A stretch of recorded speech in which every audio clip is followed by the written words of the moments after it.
On today's show, I'm joined by Chris and Kyle of Locked On Avs to talk all things Colorado Avalanche and Dallas Stars. We'll talk about both of our teams and the expectations that they both hold in the Central Division. And then we'll dive into some of the details on Colorado, talk about the departure of Nazem Kadri, the departure of Darcy Kuemper, and who is going to step up and replace those guys for that team. And we'll also do some Stars talk as well. The same old with the Dallas Stars offseason questions.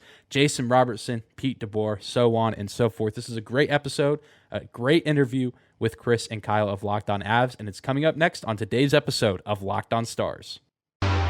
Your Locked On Stars, your daily podcast on the Dallas Stars.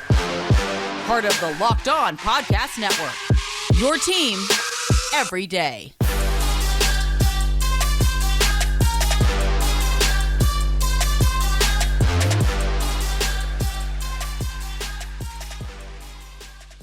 Howdy, Stars fans. Welcome back to the Locked On Stars podcast, the only daily podcast covering the Dallas Stars, part of the Locked On Podcast Network, your team every day. I'm your host, Dane Lewis, your local expert on all things Dallas Stars hockey, credentialed member of the Dallas Stars media, coming to you on this Friday, September 16th. And today's episode is brought to you by our friends at BetOnline. BetOnline has you covered this season with more props, odds, and lines than ever before. BetOnline.net is where the game starts. And whether this is your first time here or you are a recurring listener of the show, thank you for stopping by and for making Locked On Stars your first listen every single day. Be sure to hit that subscribe button on YouTube. Also, if you're listening on your favorite podcasting platform, you can follow us on there as well. Just hit the follow button, and then while you're at it, leave us a 5-star rating and or review if you like what you hear. You can also find us on social media on Twitter at Dane_Lewis, at Locked On Stars. We are also now on Instagram. Just type in Locked On Stars, and you'll find our page with the same nice little green background with the font that, of course, says Locked On Stars. Also, big announcement that I'll talk about at the end of the show as well. Starting next week, you guys are hearing this on Friday. Starting next week, we will be going back to 5 episodes a week. So Monday through Friday, you will be getting an episode on YouTube and in your podcast feed. So keep that in mind going forward. But enough about that. Enough about just the Locked On Stars channel, because we have the 6th Central Division crossover episode today for the preseason. Today we're chatting with Chris and Kyle of Locked On Avalanche. Let's get into that interview right now. Welcome in, everybody, to this crossover edition Central Division preview for the Dallas Stars and the Colorado Avalanche. This is Dane Lewis, host of Locked On Dallas Stars, joined now by both hosts of Locked On Colorado Avalanche, Chris Masili and Kyle Sullivan. And fellas, hockey season is upon us. It's that time of year where preseason's about to get started. Training camp is right around the corner. How are you guys feeling with you guys covering not just any NHL team, but the defending Stanley Cup champions? Yeah, it's a feeling we haven't had in a while. So it's I don't know. It's a different team, believe it or not. The big names are still there, clearly. But so that's good. But your depth guys some of it has changed, not all of it, but some of it. And the question is the sum of that, is that good enough as last year? I think that remains to be seen. And the big question marks right now are, I think after signing Rodriguez, it doesn't slam the door on okay, we got Nazem Kadri's replacement. It helps. But I think now the focus, where it was, you could say it's the 2C and goaltending. I think it's all goaltending now for the Avs. I think that is all right, let's cross our arms and see what we have. And other than that, I think they've done a really good job keeping the team mainly intact. So yeah, you feel pretty good. Yeah, especially Avalanche fans going into this year when you're seeing all the moves that McFarland and Sakic made, where it kind of looked like we were keeping the band back together, putting them all back together. Everybody's kind of staying in-house. You're not really making those landmark moves. And you kind of are well, what are the Avalanche going to do next season to try and defend that cup with this same team? Are they going to run it back And with losing players like Burakovsky, Kadri, like the list goes on, like the depth players like Chris mentioned, they're not there. And then now signing Rodriguez, there's kind of this excitement with the fan base right now. It's how are the Avs going to put this together now? Like there's kind of like a renewed fire where it was kind of complacency for a little bit. You're like, okay, we won the cup. That's great. We finally climbed the mountain after 21 years. Like now, where do we go? Now that it's excitement on how we're putting this team together, what the goalies look like, we're looking forward to training camp. Like this is exciting to be like defending Stanley Cup champions and have something else to prove how we can make this roster work. Yeah, defending a title always difficult in any sport, but especially in the NHL, whenever you lose a bunch of key depth pieces, like you guys said, a lot of the big names are there, McKinnon, Makar, Landeskog, Rantanen, so on and so forth. But you guys touched on the goalie situation. That's something that I'm curious to hear you guys' thoughts on. Obviously, Darcy Kuemper has now gone on to the Washington Capitals, which leaves you with, one new goalie and seemingly one returning goalie with Pavel Francouz and, of course, Alexandar Georgiev coming in being the replacement, quote-unquote replacement for Darcy Kuemper. What are your thoughts on the goalie situation for the Avs going into this season? Because obviously Kuemper did a good job, all things considered, not the best goalie in the league, but obviously did enough to get the team a cup. So what are you guys' thoughts on this goalie tandem going into this year? So this is where your hosts of Locked On Avalanche kind of disagree. So for me, I didn't like the move. I thought they gave up too much for him. And I'll actually, before I go into this, I really should preface this by saying, I hope I'm completely wrong. I have no problem if this dude is like, and the Rangers are sitting there like, oh, we should have got rid of Shesterkin instead. Like, no, it's clearly not going to happen. But if he is on the level, at least Darcy Kuemper, I will be happy with that because what we got out of Darcy Kuemper was the Stanley Cup, and he wasn't his best in the postseason. He was really good in the regular season, but the stick in the eye after that, really, he kind of I think that lingered around a lot more than he let on. But as far as Georgiev is concerned, like it is a complete wait and see. It's a total you have to prove to me.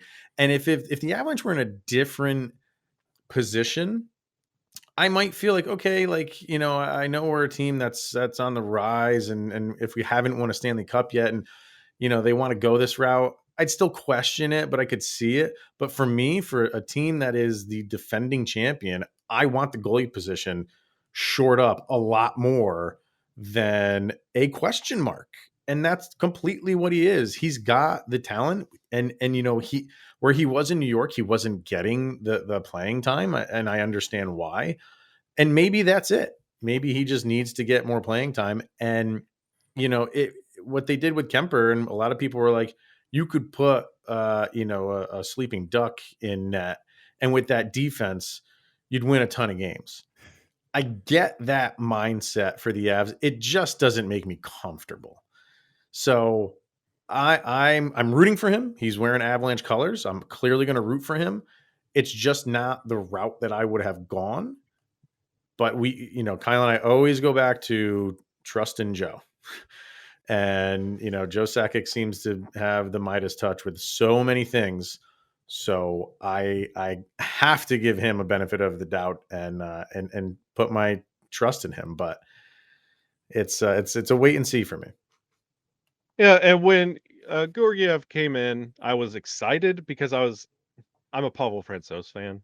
If you paid attention to the show, like I'm a huge Francouz stan. So I thought he was going to get the number one spot. Like I thought this was his job. And then when we brought him in, like it was draft night when Sakic said, "Oh no, he's the clear number one here." So then my tune kind of changed. I was kind of excited because I thought, "Oh, that's a great backup. That'll be fine." And then now it looks like it's the other way around.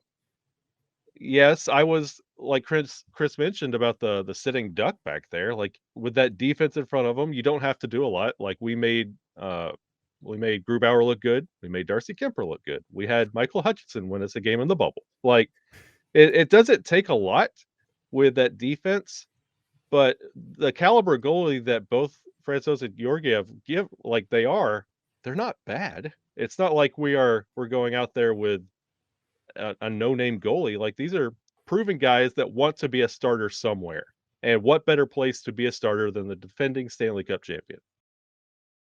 Yeah, absolutely. And that I think that's something that people can, overreact to and saying, oh, Colorado doesn't have this big name goalie like a Shesterkin or a Vasilevsky, but the team still, like you said, that defense outstanding. That offense is going to score a ton of goals. So you just need to have a somewhat competent player in that crease, and you're more than likely going to be set up for success night in and night out. So it'll be really interesting to see how that situation unfolds in Colorado. And you guys touched on this earlier as well, a couple minutes ago, with some of the big offseason departures for the Avalanche. Probably the biggest one I would say is of course Nazem Kadri going to the the Calgary Flames, rather. Got my C teams mixed up. Going to the Calgary Flames, and that team certainly building to be a contender in that Pacific Division.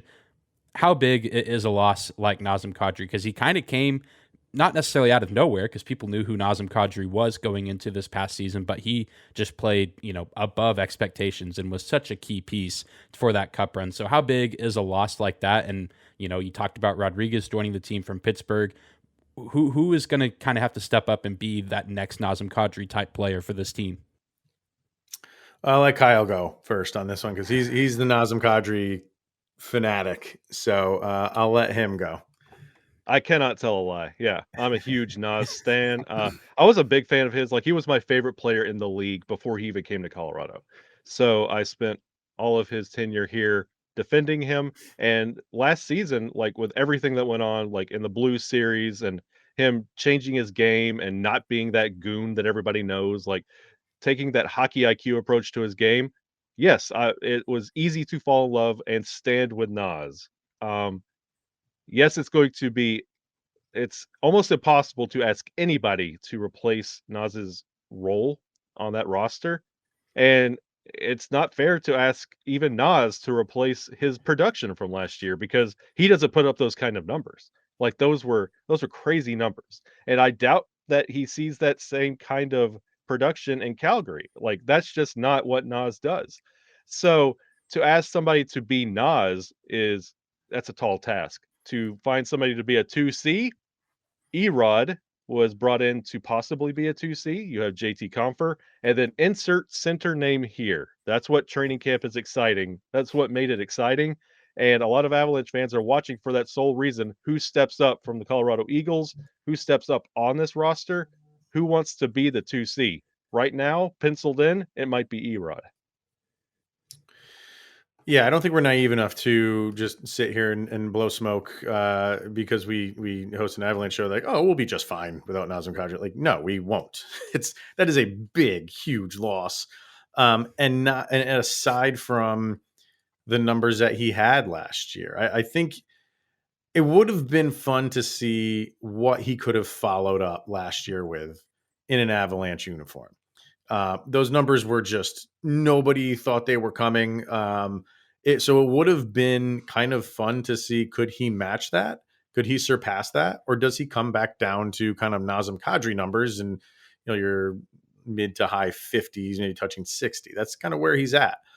And I think, it surprised me a little bit. If I don't know where the numbers were with the Avalanche, like, I haven't heard anything on if they were close. If not, I have to think that they were a little bit close if it went on as long as it did. You were hearing he was going to keep the Avs informed on where everything stood. He kind of felt like he owed that to them. And for it to go on that long kind of told me that the Avs were kind of in the mix for it. And they've done this with so many free agents. Is like they have a number and they do not budge. You have to give Chris McFarland and Joe Sakic credit for that. They know what system they want to play in terms of the numbers and the salary cap, and they're not moving off of it. And a lot of it is because of, some contracts that are on the horizon with obviously Nathan McKinnon. You have Bo Byram and Alex Newhook who are due contracts next year. So I think they wanted to bring him back and they just couldn't make the money and the term work. And now we have, like I was saying with the question mark with the goalies, yeah, there is a question mark at 2C. You're not with what we have. The Avs didn't go out and replace or get a replacement that could match what Nazem Kadri can do. So what they have are good players that need to take a massive step up. And I think, it is, I think the two guys that could are Rodriguez and Newhook. We've had JT Compher around for long enough to know, I don't think he's that guy. I don't think we're JT Compher is not going to go from scoring 20, 30 points to miraculously 60. That is not going to happen. It's possible with Newhook because he's young enough and he has that talent, maybe a little bit too early. And with Rodriguez, he's kind of a miniature version of Nazem Kadri in that last year was his best year by far. So if you put him on an Avalanche team, can he bump up his numbers a little bit more? I think that's more likely. Today's episode of Locked On Stars is brought to you by our friends at BetOnline.net. BetOnline.net is your number one source for all your pro and college football betting needs and sports info this season. Find all of the latest football league developments, game matchups, news, and podcasts, including this year's opening week games. Might not want to bet on the Dallas Cowboys, but if you want to bet on the NFL, you can do so at betonline.net. BetOnline is also your continued source for all your sports wagering information, including live betting, esports, and scores. It's the fastest way to check in on all of your favorite sports and events, including MLB, MMA, boxing, and even golf. Head to the website today or use your mobile device to learn more about the trends and action happening around the sports world. BetOnline.net is where the game starts.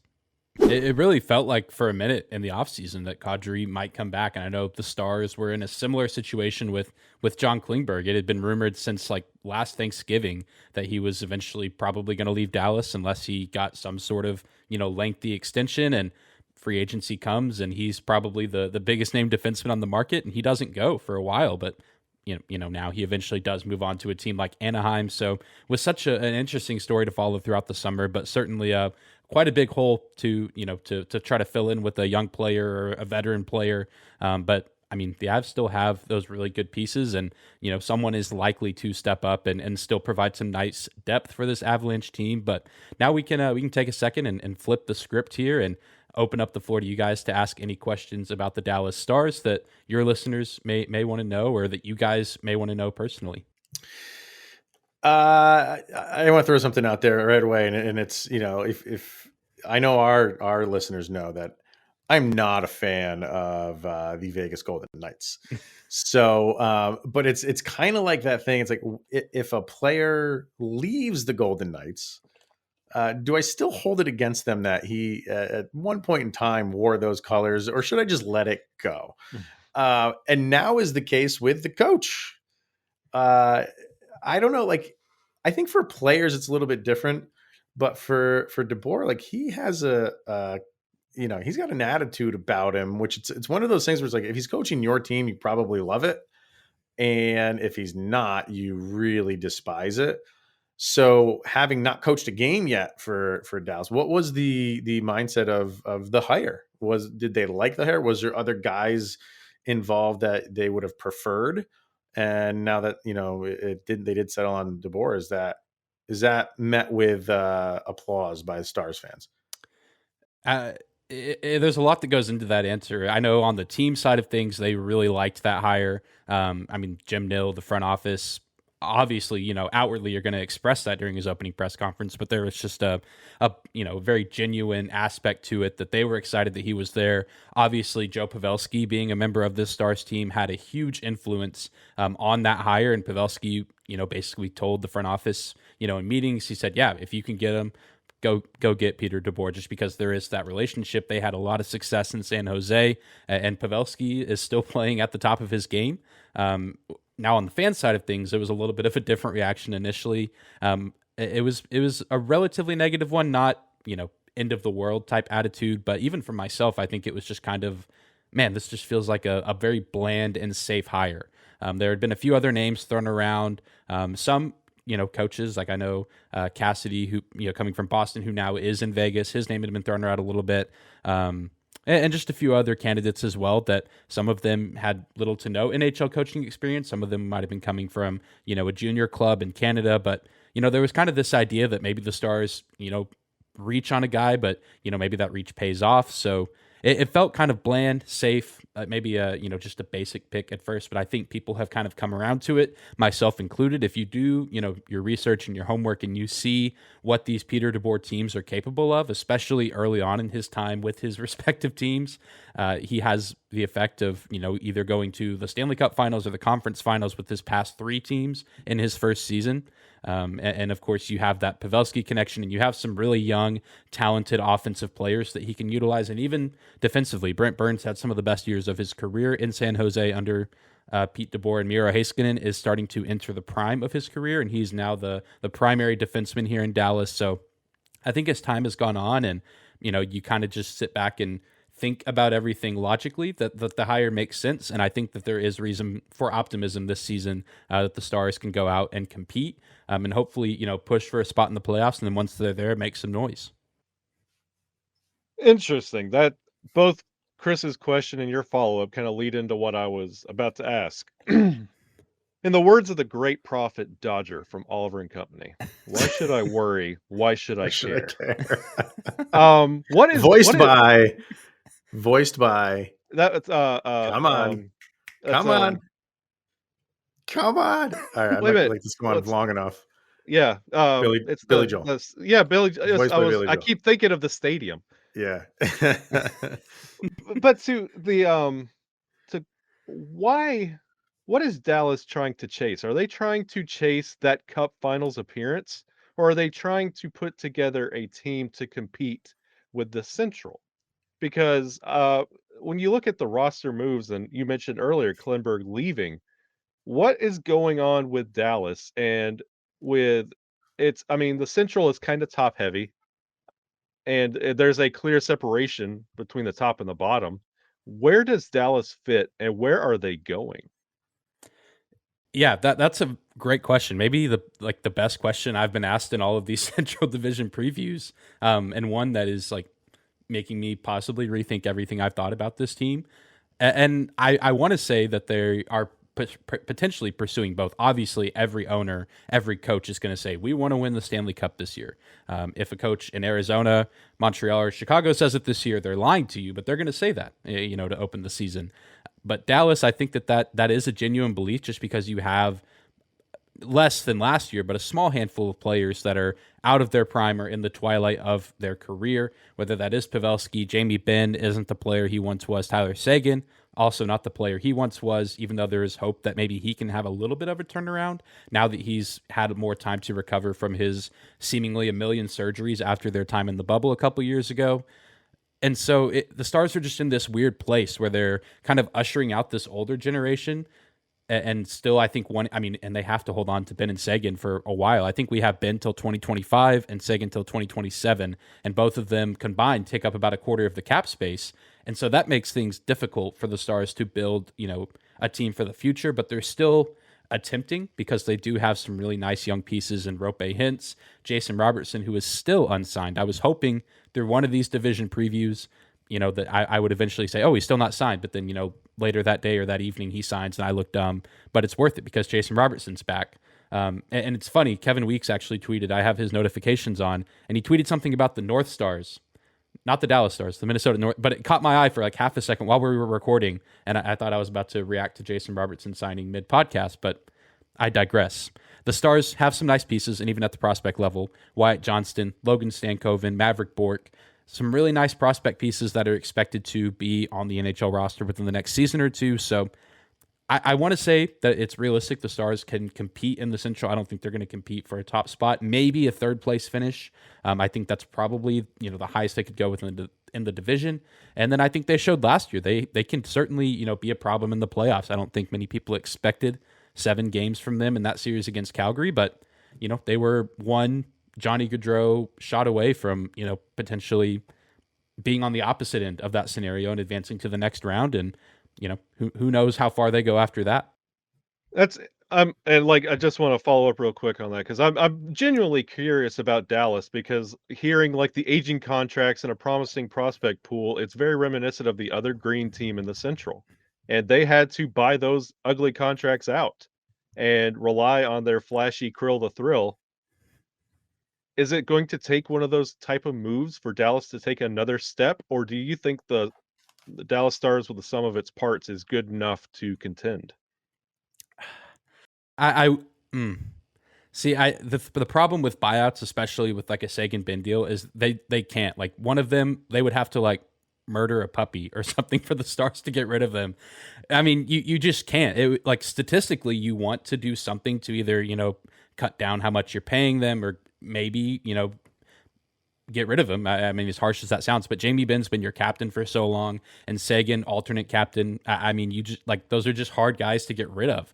And I think that's, what is holding the team back from going out and making these massive offseason moves. And they go out and get Mason Marchment from Florida. That's a nice addition, but that was really kind of the pinnacle of their offseason acquisitions. Colin Miller from Buffalo, nice piece, but not going to, change your team dynamic defensively. So, yeah, I think that, there's still hope that they can contend. I think we saw even a couple of years ago, call it whatever you want, a fluke, or, a kind of a lucky streak run in the bubble. But I mean, that team competed through those first 3 rounds of the playoffs. And then even in the Stanley Cup, they just ran out of gas, and that Tampa team seemed to still be hitting its stride then. And, even this past year, I think that there were a lot of times where the Stars could have easily rolled over and kind of died off throughout the majority of the regular season. But they kept fighting, and they kept pushing on and competing with teams like Nashville and Vegas, and even, Vancouver, who hung around longer than I thought. So if anything, even if people, say, hey, this team's not going to compete, or even if it looks like they might not be able to, the Dallas Stars we've seen over the past few years are at least going to try. They're not going to go down without a fight. And I think that that's, as long as that is true, and as long as that leadership is still intact, I think that there's always, the possibility that they can get into the playoffs. And then, you never know what's going to happen in the Stanley Cup playoffs. I mean, you see upsets all the time, not just within the past couple seasons, but, Columbus taking down Tampa Bay, was that 2018, 2019 in the first round? I mean, you just never know what you're going to see. And so I think that they can get there, especially, in this division. You talk about Minnesota. I see them potentially taking a step back while still probably competing for the playoffs. And, I think that the Stars can very well, finish maybe top 4, maybe slipping into that 5th spot in the Central. You mentioned Robertson, and I'm sure you've talked about him, ad nauseum on several, almost probably daily for you. I would assume. What is the holdup? Like, well, is it money? Is it, like, what's he looking for? Because I'm looking at the Stars cap friendly. It seems like they're in a pretty good spot with projected cap space. Is he looking for more than what they have remaining, which I'm seeing is like 6.3? Yeah, it's a combination of things. One, Jason Robertson is in 2 seasons has been really good, really, 40 goal scorer this past year. And I don't think a lot of it is the Stars' fault. I think if you want to point the finger at someone, you have to point the finger at these other teams signing these really talented young forwards. I actually talked about this the other day with Seth at Locked On Wild, that, you look at Tim Stützle in Ottawa, he signs 8x8. Even, a day or two ago, or maybe I think it was yesterday, Jordan Kyrou signs, an 8-year deal with St. Louis. Tage Thompson signs that massive deal with Buffalo. Like, every time one of these young forwards signs this big deal, you have to imagine that Jason Robertson and his camp are like, oh, like, we're better, like, Jason's better than this player. I think you could argue that Robertson's better than all those players. Maybe Kyrou, I would say maybe they're a little bit even, or anyway, that makes it more difficult for the Stars with that cap space. And so 6.3, like, good money for, your average, talented NHL forward. But I think Jason Robertson has that potential to be an above average, franchise type player. Kirill Kaprizov could also be thrown in that ring of, talented forwards getting paid a lot. Although I don't think Robertson will make $9 million, but if he wants to get, an 8x8 deal, the Stars are going to have to, make some moves. Anton Hudobin might have to be removed from the roster. A guy like Radek Faksa, you might have to look to try to deal a guy like him. You would just have to make some sort of room to add some additional cap space for Jason Robertson. But I think that's, the biggest part of it. There's also been the Stars owner making some comments about not wanting to pay young players, which is also part of it. But I think at the end of the day, you look at all these other talented young NHL forwards signing these massive deals, and Robertson and, his agent, his guys saying, Jason's better than these guys, so why should he not make as much, if not more money than them? So he was probably deliberately not signing, knowing like these other guys are going to get signed, and just banking on them cashing in, and it's worked to his advantage. And he might even be holding off more if there's any more out there, just so Yeah. they can sign for something higher, and his value just keeps going up every time it happens. Is it conceivable to bridge him until Ben and Sagan are out of Dallas? If I were to guess, and this has been my guess for a while now, I bet that that's what they're going to end up doing. Because I don't still have any reason to believe, even though we are getting so close to training camp, that he's going to go somewhere else. I mean, I know he likes it here in Dallas. He likes playing with Pavelski and Rope Hintz, and he has a really good relationship with the team, and obviously the fans love him. I mean, we haven't had a goal scorer like him since Mike Modano, or even a prime Jamie Benn or Tyler Seguin. So there's really no reason why he would want to leave. And so I think he will eventually get some deal sorted out. It'll likely be some sort of bridge deal. But to be a fly on the wall in those rooms, meetings or phone calls with, the Stars and then Jason Robertson's camp, because it happened with Jake Ottinger too. There's a little bit of a holdout for him as well. Eventually that deal gets worked out pretty, friendly for both sides, for the team and the player. But Jason Robertson, I think, is a little bit more valuable. Ottinger's great. I'm excited he's back. But Robertson, the Stars struggle to score goals. Robertson's a 40-goal scorer in his sophomore season. You got to have that guy on your roster if you want to compete. I guess, kind of moving forward into the season, you were talking about the Stars, where they could finish and being maybe that doorstep team that, they get some good play from some good players. Maybe they can sneak in and grab that third spot in the division. When you have like a team like Dallas that is kind of on that verge, for me, like I maybe unfairly, like I kind of turn to, what's the goalie situation like? Because a lot of times that's what catapults you. Like if you're in that last week or last couple weeks of the season and you're fighting for a spot, you look to the goalies to really step up. And in my opinion, what you guys have, like we both have players that, the opposition is going to hate going up against for a long time. Guys like Cale Makar, it's going to suck for other teams going up against guys like him. And Nathan McKinnon, who should be around for another 10 years or so. But for guys like us needing to go up against Jake Ottinger, I mean, what's his contract is 3 more years. I hope he plays 3 years and gets the hell out of here, because he's like, honestly, like he's that good. And I think like it was always that Vasilevsky was just up here and nobody could touch him. And now you have Shesterkin kind of join him. And if you ask me, I feel like Ottinger's on that level, not on that level, but approaching that level. And there's more guys catching up to Vasilevsky around the league of standout goalies. And he is one of them. So how I was saying earlier in the show, I hate the fact that the Avalanche have these question marks in goal. How does it feel to not have that question mark with someone like Ottinger? It's definitely a big help and like a burden off of Stars fans' shoulders going into this season. And we've just been, fortunate to have some outstanding goalie play the past handful of seasons. You go back to Ben Bishop back when he was still healthy and, doing his thing, Anton Hudobin in that run in 2020 in the bubble. And now Jake Ottinger, who, has come out and really asserted himself as a top 10 goalie in this league and a guy who's going to be looking to move up that list this season, now being the number one guy in Dallas with Bishop now retired. Hudobin coming off injury, but even if he does play, like who knows if he even cracks the roster, because Scott Wedgwood is also around and, was actually a really decent backup for this team down the stretch last year, played in some crucial games to give Ottinger some much needed rest, much needed time off. And it feels really good to have him back. And he's 23 years old, so he still has the majority of his career ahead of him. And, I think that similar to Robertson, like I think he hopefully will want to stay in Dallas for longer. I know you said you want him gone, and I imagine that's the case for the other Central Division teams as well, just because he always is able to rise to the occasion. I mean, I'm drawn back to the last meeting between our teams in Colorado, the Avs and Stars play, and I think they'd played 2 days before on like a Sunday, and then they meet up on a Tuesday night, and it was like, I mean, we just got beat by the Avs at home, so we're probably going to lose to them in their building, and we won that game, the Stars, because of Jake Ottinger.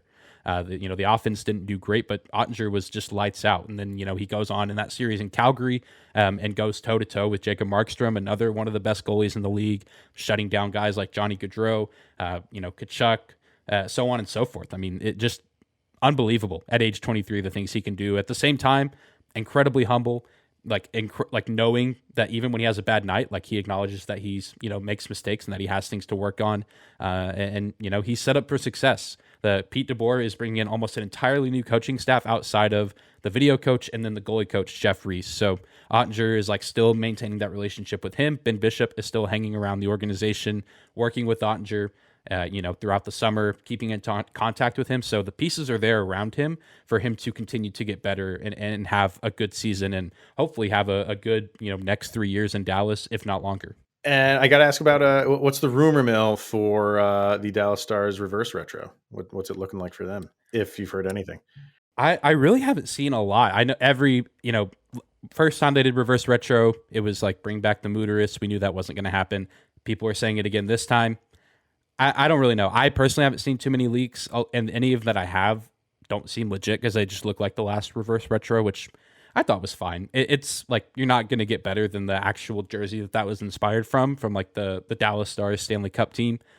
But we'll see. I mean, green and black is a unique combination to the league, so we'll see what I think Adidas is still making them, or I know that they're eventually done, so we'll see what they can do. After this year, they're done. Yeah, so this is the last. This is their swan song. Yeah, which means clearance jerseys in the future, allegedly. Yeah, ooh, I like your thinking. So I'm looking at the matchups between these two over the course of the season, and they got 2 games in November, the 21st in Dallas, and then that same week, that's Saturday in Colorado. And then they don't meet up until later in the year. They play March 4th. That's in Dallas. And then towards the end of the year, April Fool's Day in Colorado. So kind of spaced out. Too early in the season, too late in the season.